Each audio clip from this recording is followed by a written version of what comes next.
നമുക്കിന്ന് പൈനാപ്പിൾ കൊണ്ട് ഒരു കിഡിലൻ ഐറ്റം തയ്യാറാക്കിയാലോ? അതിനായിട്ട് നമ്മുടെ പൈനാപ്പിളൊക്കെ ഒന്ന് ചെറുതായിട്ടൊന്ന് നുറുക്കിയെടുക്കാം കേട്ടോ. പൈനാപ്പിൾ നുറുക്കിയതൊക്കെ ഞാനൊരു പാത്രത്തിലേക്ക് മാറ്റി വെച്ചിട്ടുണ്ടേ.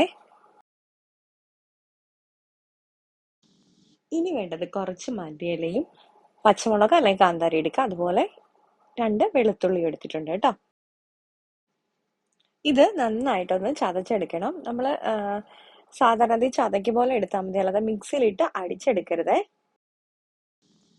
ഇനി നമുക്ക് അരിഞ്ഞു വെച്ചിരിക്കുന്ന നമ്മുടെ പൈനാപ്പിളിനകത്തോട്ട് ഉപ്പ് ചേർത്ത് കൊടുക്കാം. അതിനുശേഷം നമ്മൾ ചതച്ച് വെച്ച നമ്മുടെ മല്ലിയിലയും കാന്താരിയും വെളുത്തുള്ളിയും കൂടെ ചതച്ചൊന്ന് ചേർത്ത് കൊടുക്കാം. കാന്താരി അല്ലെങ്കിൽ പച്ചമുളക് ചേർത്താൽ മതി കേട്ടോ. ഇനി ഇതിലേക്ക് കുറച്ച് നമ്മുടെ ചില്ലി ഫ്ലേക്സ് ചേർത്ത് കൊടുക്കാം. നമ്മുടെ ഉണക്കമുളക് ചതച്ചത്. കുട്ടികൾക്കൊക്കെ കൊടുക്കുകയാണെന്നുണ്ടെങ്കിൽ ചില്ലി ഫ്ലേക്സിന്റെ അളവ് കുറയ്ക്കാം കേട്ടോ. ഇനി ഇതിലേക്ക് ലേശം നാരങ്ങ നീരൊന്ന് പിഴിഞ്ഞ് ചേർത്തിട്ടുണ്ടേ. ഇനി ഇതിലേക്ക് നമുക്ക് ചേർക്കേണ്ടത് കുറച്ച് തക്കാളിയുടെ സോസാട്ടോ.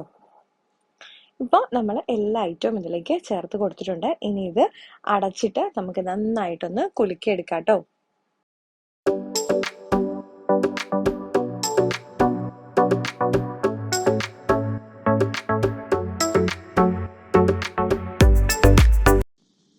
അതെല്ലാം ഒന്ന് കുലുക്കി എടുത്തതിന് ശേഷം ഞാൻ തുറന്നിട്ടുണ്ടേ.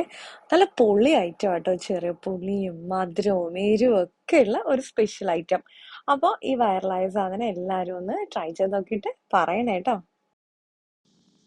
അപ്പോൾ ഇന്നത്തെ വീഡിയോ ഇഷ്ടപ്പെട്ടിട്ടുണ്ടെങ്കിൽ തീർച്ചയായിട്ടും ലൈക്ക് ചെയ്യാനും ഷെയർ ചെയ്യാനും കമന്റ് ചെയ്യാനും മറക്കല്ലേ. വീണ്ടും അടുത്ത വീഡിയോ ആയിട്ട് കാണാം കേട്ടോ.